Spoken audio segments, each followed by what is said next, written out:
Oh, the weather outside is frightful, but the fire is so delightful. Жителите на Чикаго с нетърпение и захлас очакват идването на Коледа.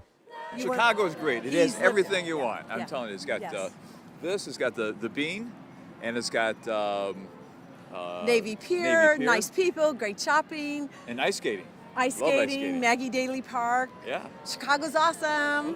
И наистина, хората тук с усмивки и настроение очакват Рождество Христово. Централните части на града са пременени, за да посрещнат подобаващо най-светлият християнски празник и идването на новата година. Тази година снегът в града закъсня и все още улиците в града са без бяла покривка. Това обаче не пречи на жителите да усетят коледният уют и настроение в специалния коледен пазар, разположен в центъра на града и предлагащ прословутото немско греяно вино. Glühwein. Oh, great. Do you know what it contains?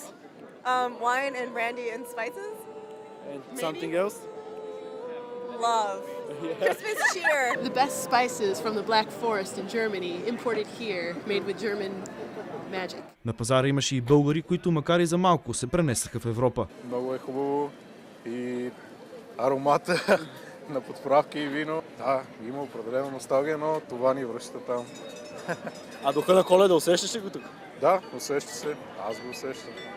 Издържан в европейски стил, пазарът предлагаше ръчно изработени украшения за елха в най-разнообразни цветове, алпийски дървени часовници с куковичка, както и най-различни немски традиционни вкусоти.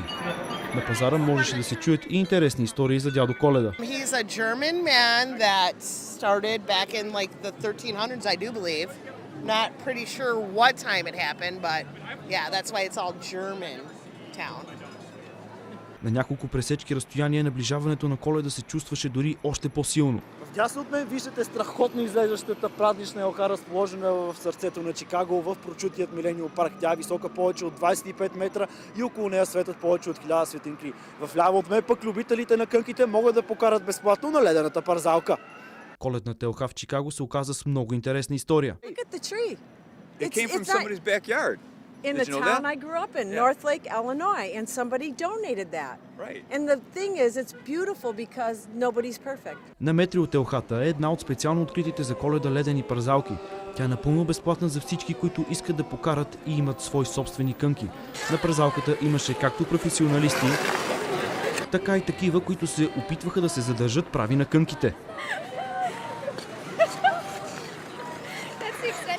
That's the best I can do.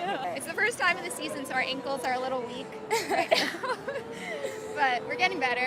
Balance. Oh, yeah. Balance is the trickiest thing, I'd say. Yep. And why? Because if you can't glide, you're going to fall over right away.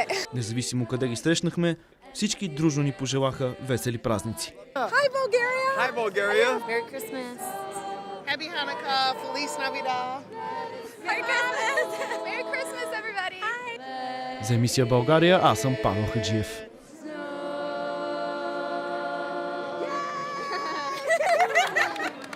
Congratulations! Thank you.